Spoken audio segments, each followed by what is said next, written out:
terra? Todo mundo afinado no jejum? Eita, bispa, que jejum difícil. Tem segredos para hoje, amém? Abra a tua Bíblia no livro de Números, no capítulo 13. Jejum do Eia. Eia é o que, bispa? Subamos e possuamos a terra. Tem gente para possuir terra aí? Glória a Deus. Quando você encontrar, você diga um amém bem afinado. Ó, coisa linda. Diz assim a palavra do Senhor. Disse o Senhor a Moisés: envia homens que espiem a terra de Canaã, que eu hei de dar aos filhos de Israel. De cada tribo de seus pais enviareis um homem, sendo cada qual príncipe entre eles. Enviou-os Moisés do deserto de Parã, segundo o mandado do Senhor. Todos aqueles homens eram cabeças dos filhos de Israel. São estes os nomes da tribo. Da tribo de Ruben, Samua, filho de Zacur. Da tribo de Simeão, Safate, filho de Ori. Da tribo de Judá, Calebe, filho de Jefoné. Da tribo de Issacar, Gigeal, filho de José. Da tribo de Efraim, Oséias, filho de Num. Da tribo de Benjamim, Paute, filho de Rafu. Da tribo de Zebulon, Gadiel, filho de Sodi. Da tribo de José, pela tribo de Manassés, Gadi, filho de Suzi. Da tribo de Dan, Amiel, filho de Gemali. Da tribo de Azer, Setur, filho de Micael. Da tribo de Naphtali, Nabi, filho de Vofsi. Da tribo de Gade, Jeuel, filho de Maqui. São estes os nomes dos homens que Moisés enviou a espiar aquela terra. E a Oséias, filho de Num, Moisés chamou Josué. Amém? Coloque essa Bíblia sobre a cadeira e coloque a mão sobre a tua cabeça.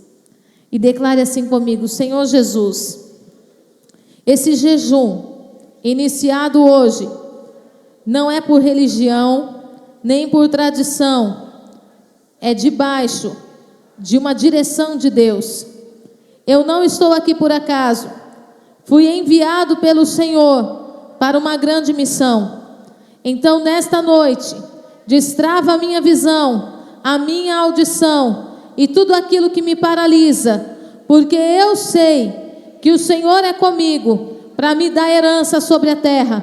E hoje, debaixo da tua palavra e da obediência ao Senhor, eu destravo os meus pensamentos, levando-os cativos ao Senhor e declarando que a tua voz penetrará a minha mente e o meu coração e vai quebrar todo engano, toda mentira do diabo, tudo aquilo que o inimigo lançou contra a minha vida, para que eu não avançasse em direção às promessas do Senhor. Hoje, debaixo da autoridade do nome santo de Jesus Cristo, eu tomo posse da palavra liberada e declaro: não serei mais o mesmo, em nome de Jesus, amém. Você pode se assentar. Jejum do Eia. Subamos e possuamos a terra. A igreja vai subir e vai possuir a terra. Mas como que essa igreja vai subir e possuir a terra? A palavra não diz em momento nenhum que para possuir a terra de imediato Moisés enviou todo o povo. A palavra deixa muito claro que debaixo da direção do Senhor, o Senhor ordenou a Moisés que ele separasse 12 homens, que não podiam ser qualquer homem, tinha que ser o príncipe de cada tribo. Qual é a característica de um príncipe? Em primeiro lugar, um príncipe é aquele que governa sobre um principado. O que é um principado? Um grupo de pessoas que é regido por alguém soberano ou que presta continência a alguém dentro de uma realeza. Também príncipe está voltado à realeza, filho de um rei. Também príncipe está voltado à nobreza, ao ambiente de você ser gerado no meio da nobreza. Isso também dá o nome de príncipe a príncipes. A palavra do Senhor fala que os homens que iam ser enviados tinham que ser os príncipes. Por quê? Porque aqui eles estavam exercendo uma função de liderança sobre a tribo. E o príncipe, ele precisava ter uma visão clara de para onde eles estavam indo e por que eles estavam indo e quais estratégias eles usariam para preparar o povo para aquela grande vitória.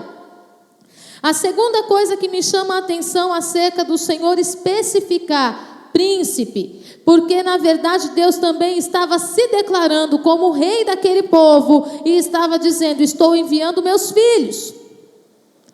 E o terceiro ponto que me faz entender o ambiente de príncipe na vida desses homens é que Deus os tinha separado, tinha colocado aqueles homens num outro patamar, num outro nível de entendimento, de comunhão com Deus, de intimidade, num outro nível de relacionamento que tornava eles nobres, diferenciados. Não era nobre por causa de riqueza, era uma nobreza por causa de um título, de alguém que estava acima.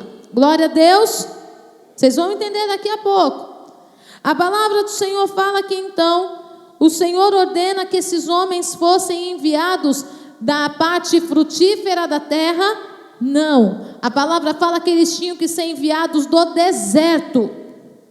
Por que do deserto? Se você ler aí no verso 2, no verso 3, enviou-os Moisés do deserto de Parã, segundo o mandado do Senhor. Por que Deus não enviou eles de uma outra parte? Tinha que ser do deserto. Porque muitas vezes ninguém espera que do deserto vai sair alguém vivo. Ninguém espera que do deserto vai sair alguém forte. Ninguém está esperando que depois de um deserto, de uma caminhada no deserto, vai sair alguém encorajado para alguma coisa.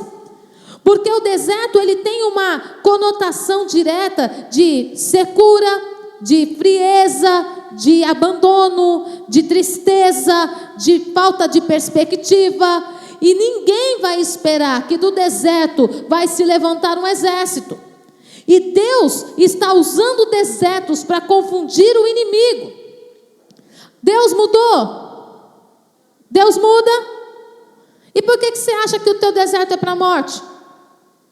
Deus não te deu um deserto para você habitar nele. Ele te deu um deserto para você passar por ele.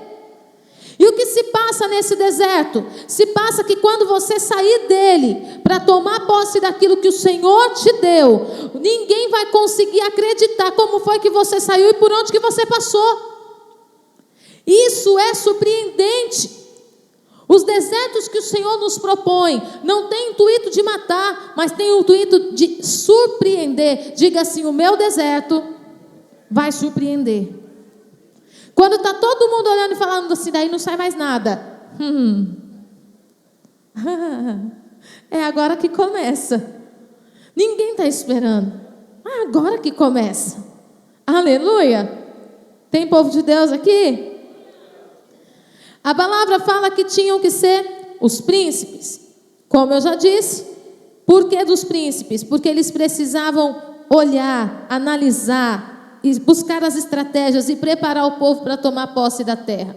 Em algumas versões, fala que Moisés enviou o povo para espiar. Outras versões diz que Moisés enviou o povo para reconhecer a terra. Na Bíblia King James usa a expressão reconhecer. E na verdade a gente só reconhece aquilo que um dia a gente já conheceu. A palavra reconhecer está voltado para ver aquilo que eu já conheço. E dentro desse contexto do ver aquilo que eu já conheço, o que fazia o povo de Israel já conhecer a terra prometida? Eles estavam indo fazer reconhecimento diário. Por que disso?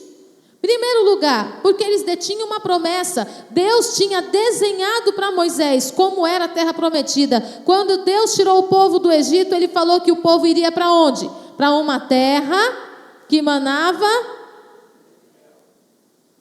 Deus já tinha descrito todo o ambiente da terra para o povo de Israel, e eles firmados numa promessa, eles vão andando em direção àquele lugar. Quando a palavra do Senhor diz que eles são enviados a reconhecerem a terra, eles precisavam ter guardado no coração o que Deus tinha falado sobre ela.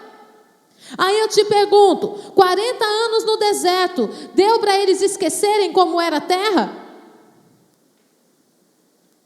Mas muitas vezes nós estamos nos esquecendo da promessa por causa de um ano de luta.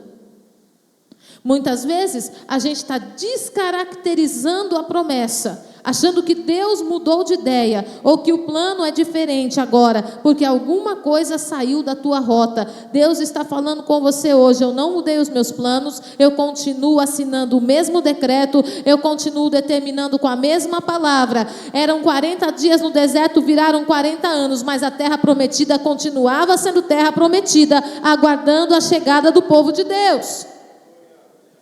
Aleluia! Então, o que nós precisamos entender? Para reconhecer algo, eu preciso ter guardado o que foi falado sobre. E para reconhecer algo, eu preciso também ter estado nesse algo. E a gente sabe que Abraão pisou nessa terra. Abraão colocou os seus pés naquele lugar. Embora não fosse uma terra maravilhosa, era um grande deserto, mas Abraão já tinha pisado ali. E o que isso traz para o nosso coração? Que a promessa é viva, e mesmo tendo passado muito mais que 400 anos entre Abraão e o povo entrando na terra prometida, o fato de Abraão ter colocado os pés naquela terra, tornava aquele lugar reconhecível para o povo de Israel. O que o Senhor está falando ao nosso coração nessa noite? Que o lugar aonde você pisar a planta dos teus pés é a herança que você está estabelecendo no Senhor, para a tua família, para a tua geração, para os filhos dos teus filhos. Deus fez uma promessa, Ele te estabeleceu para pisar primeiro no lugar que Ele prometeu como herança para a tua casa e para a tua família. Consegue entender isso? Bispo, por que eu estou aqui? Diga assim comigo: eu sou um príncipe. Mas eu não estou com visão de príncipe. Mas vai receber hoje em nome de Jesus. Vai receber hoje. A palavra de Deus fala que o Senhor então, a partir da vida de Moisés, separou os 12 homens para reconhecer a terra. E no verso 8, a palavra diz que da tribo de Efraim, o Senhor estava enviando Oséias, filho de Num. É interessante porque a gente sabe que Josué foi, mas aqui entre os 12 homens não cita o nome de Josué, cita o nome de Oséias. Ele é separado como Oséias para ir espiar a terra, mas quem vai não é Oséias. Você foi separado como a filha da sua mãe, o filho do seu pai, para espiar a terra, para reconhecer a terra. Mas quem vai tomar posse dela não é o filho do seu pai nem da sua mãe, é o filho de Deus. Por que eu estou falando isso? Porque hoje Deus falou algo tão profundo ao meu coração. Eu pesquisei em vários ambientes o significado do nome Num, que é o nome do pai de Oséias. E não existe significado para esse nome, senão que ele é o pai de Josué. Não existe nenhum significado para o nome Num. E aí o Senhor falou assim comigo: sabe por que não tem significado para esse nome? Porque ele estava aguardando Josué tomar posse da promessa, para que o nome dele fizesse sentido. A partir do momento em que Josué toma posse da promessa, ele não era só Num, ele era Num, pai de Josué, do cara que herdou a promessa. Existem coisas que não aconteceram na tua família, que não aconteceram na vida dos teus pais, que não aconteceram na vida dos teus avós. Por quê? Porque eles geraram quem vai viver, para que a vida deles também faça sentido. Gente, isso que eu estou ministrando aqui, o Espírito Santo falou comigo, isso é muito sério. Porque às vezes você pensa que você é só você. Você não é só você, você carrega o nome da sua família. Você carrega, você é detentor das promessas de Deus para a sua família. Josué não estava andando só em direção à terra prometida, que foi prometida a ele, mas foi prometida a Abraão e toda a descendência de Abraão. Tinha 400 anos de história atrás de Josué, aguardando o cumprimento de uma promessa. Observa isso no nome de Jesus. Quais são as promessas que Deus fez? A gente tem uma tendência natural a pontuar as coisas ruins da nossa família, mas quando você começa a olhar os pontos positivos, olha quantos dons Deus derramou. Olha quantos talentos Deus derramou. Olha quantas capacidades e potenciais Deus estabeleceu, que eles não chegaram a viver na totalidade, porque não conheceram o poder de Deus. Mas você está conhecendo, e Deus está te chamando a tomar posse das promessas que já foram liberadas. Herdar o direito de viver no ambiente da promessa de Deus. A palavra do Senhor diz que o nome Oséias significa salvação do Senhor. Oséias significa salvação do Senhor. E Deus falou comigo, o nome Oséias tem a ver com o tempo do deserto. Salvação do Senhor. Nós precisamos de salvação que venha de Deus. Nós precisamos de um milagre que venha de Deus. Nós precisamos de uma posição de Deus na nossa vida. Nós precisamos que Deus interfira, que Ele haja em nosso favor. Salvação do Senhor. O nome Oséias. E Josué caminhou os 40 anos de deserto com o nome de Oséias, filho de Num. Só que quando ele é enviado para tomar posse da terra prometida, ele não vai como Oséias, ele vai como Josué, que significa Deus é salvação. Ele não está dizendo salvação do Senhor, ele está dizendo Deus é salvação. O nome dele é transformado, por quê? Porque ele precisava ir em direção à terra prometida, convicto que Deus estava cumprindo a promessa.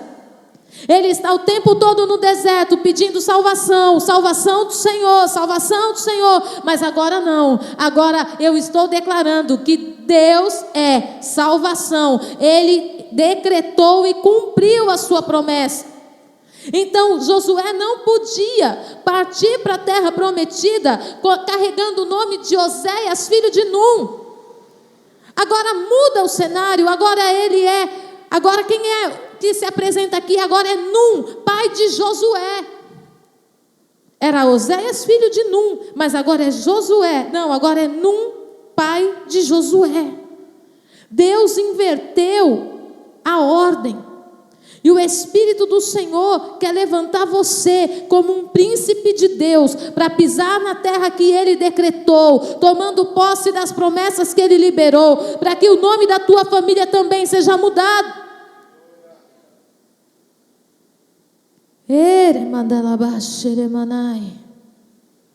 Espírito de Deus. Deus é salvação. Não é mais sobre clamar, Deus me salva, Deus faz. É sobre entender que Ele já fez. Ainda que os meus olhos eu não esteja vendo agora, eu estou sendo enviado para tomar posse. Querido, esse jejum é para mudar a nossa vida. Ele pode mudar a nossa vida se você entender o sentido dele. Esse jejum é para destravar o teu ano de 2025 e fazer você viver nesse ano que você não viveu há 10 anos, que você não vive há 10 anos. Você pode viver nesse ano se você entender que Deus está te enviando e até mudou o seu nome. Oh, Espírito Santo! A palavra do Senhor fala, depois que mudou o nome de Josué, de Oséias para Josué, enviou-os, pois, Moisés a espiar ou a reconhecer a terra de Canaã, e disse-lhes: subi ao Neguebe e penetrai as montanhas. Neguebe significa seco, significa árido. E jejum é o que, gente? Jejum é o quê? Você não sente vontade nunca na vida de comer ervilha, mas no jejum ela fica maravilhosa. Você nunca viu nabo na sua vida, você não sabe nem que gosto que o negócio tem, mas de repente você até sonha com ele. Jejum, tempo de sequidão, tempo de aridez, mas um tempo também de subir. Diga comigo, tempo de sequidão, tempo de subir. Note dois ambientes, no capítulo 13, no verso 3, o Senhor manda o povo subir pelo deserto. No capítulo 17, no capítulo 13, no verso 17, ele também manda subir pelo deserto. Sinal que deserto é lugar de subir. Não estou vendo nada, ótimo, está no caminho certo. Estou sentindo nada, ótimo, está no caminho certo. Está no caminho certo, porque é tempo de subir. Quando Moisés envia o povo para espiar a terra, a palavra do Senhor diz que Moisés dá uma ordem, e eu achei isso aqui fantástico. Verso 18: vede a terra que tal é, e o povo que nela habita, se é forte ou fraco, se poucos ou muito. Moisés começa a descrever qual era o tipo de relatório que ele queria. E qual é a terra em que habita? Se é boa ou má? E que tais são as cidades em que habita? Se em arraiais ou em fortalezas? Também qual é a terra? Se fértil ou estéril? Se nela há matas ou não? Tem de bom ânimo ou tem de ânimo? E trazei, olha que interessante, na Bíblia King James fala, sejam ousados e tragam do fruto da terra. Eram aqueles dias das primícias das uvas. Analisa aqui comigo. Moisés estava há 40 anos no deserto. Ele não conhecia a terra prometida. E como que ele sabia que era tempo da colheita das uvas? Quem que contou para ele? Eu fiquei... Como que ele sabia que era o tempo da colheita das uvas? Como que ele sabia que na terra prometida estava tendo colheita? Diga assim comigo: Deus não faz promessa pela metade. Moisés fala assim, ó, sejam ousados, vocês vão pisar lá, eu quero que vocês tragam do fruto da terra.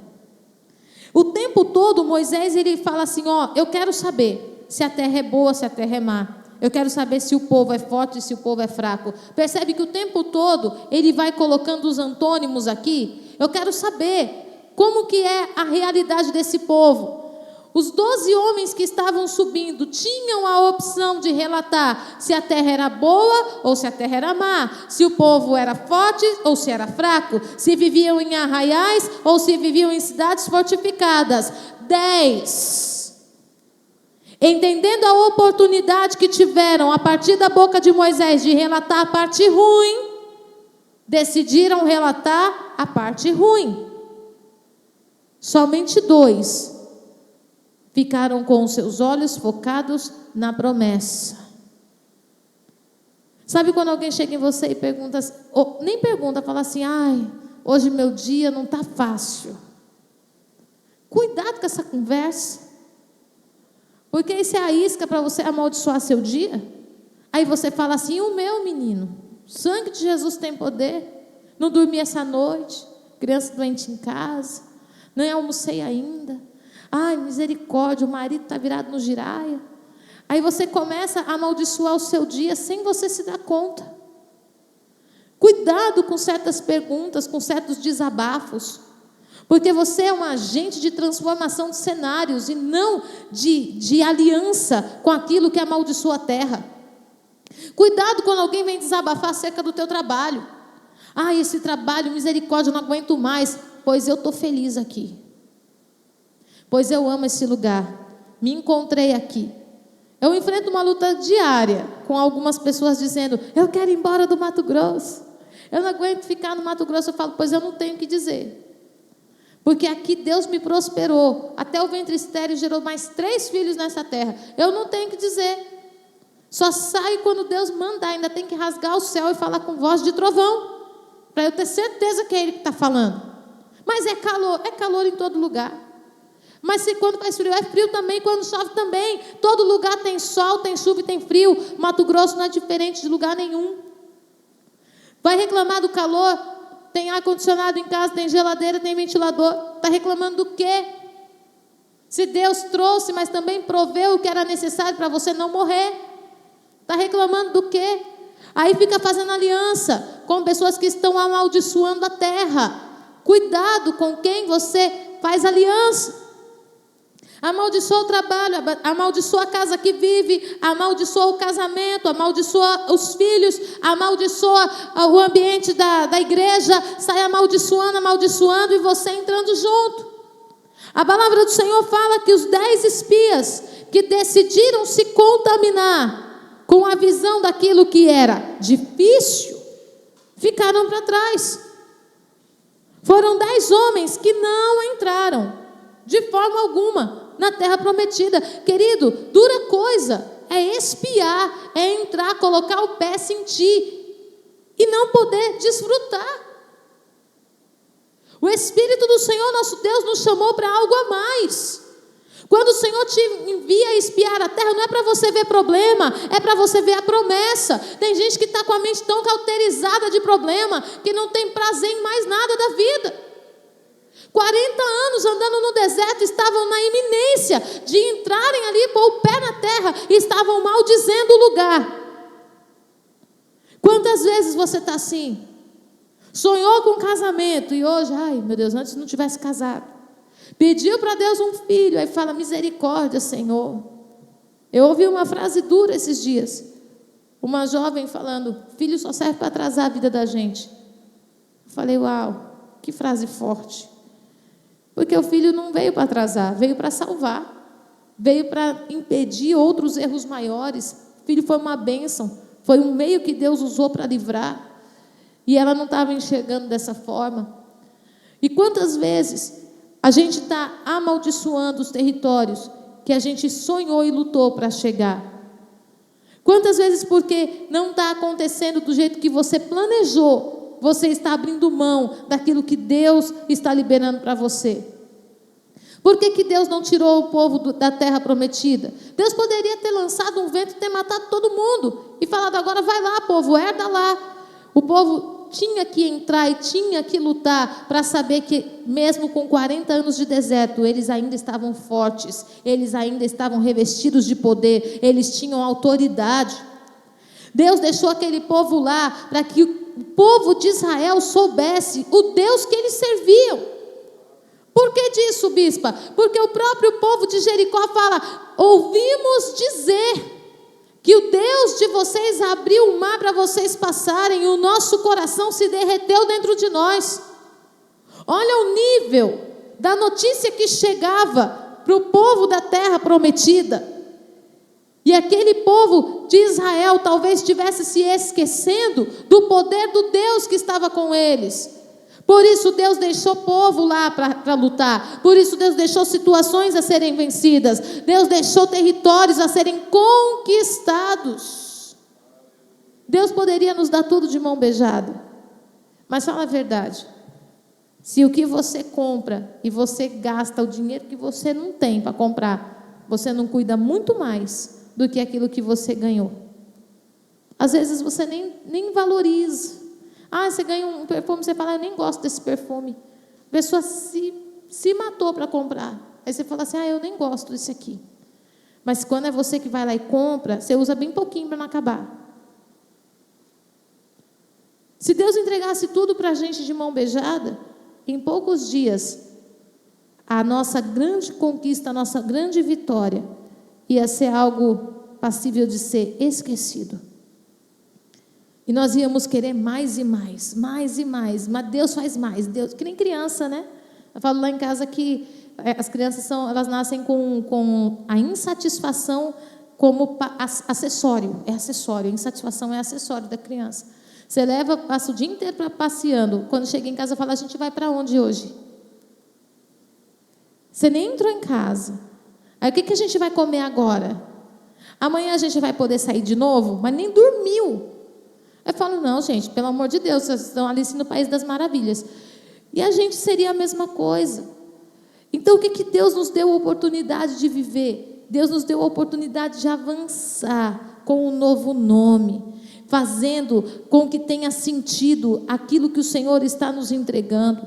O Senhor nos deu a oportunidade de subir pelo deserto, de surpreender o nosso inimigo. Deus está colocando armas na sua mão, Deus está colocando autoridade sobre você para surpreender o teu inimigo. Ele está olhando e achando que você vem de uma direção e você vem de outra. Ele está olhando e achando que você vai fazer de um jeito e você vai fazer de outro, porque você não vai fazer segundo a direção dos homens, mas segundo a direção de Deus. E hoje o Senhor está falando ao nosso coração: eu vou dar do fruto da terra. Sabe por que Ele vai trazer do fruto da terra sobre nós? Para que a gente esteja ainda mais motivado a subir mais rápido para possuirmos a terra.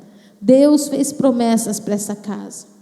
Deus prometeu a cidade de Várzea Grande. Deus prometeu o estado de Mato Grosso. Deus prometeu o Brasil para essa igreja. Deus prometeu as nações para essa igreja. Há 7 países aguardando a Ágape. Chegou pelos devocionais, chegou pelos cultos online, mas Deus está aguardando o nosso colocar de pés naquele lugar. E eu sei que nós vamos, por quê? Porque o Espírito não mente, o Senhor não engana, Ele não confunde. Agora o que precisamos nós compreendermos que o Senhor está nos chamando para possuirmos a terra em nosso próprio nome?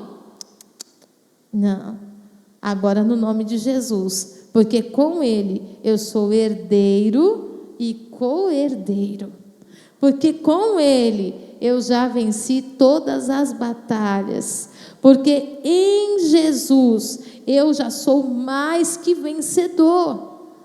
Não é no seu nome você chuta o balde, no seu nome você vai falar assim: chega, vou morrer no deserto, nadei e vou morrer na praia, estou cansado, não tenho ânimo nem para desfrutar das promessas mais. Por isso o nome de Josué foi mudado, não para salvação do Senhor, mas agora Deus é salvação. Ele não vai ser, Ele é salvação. E o Senhor está dizendo: eu estou salvando você, eu estou mudando o teu nome e alinhando você ao propósito das minhas promessas, em nome de Jesus. Amém.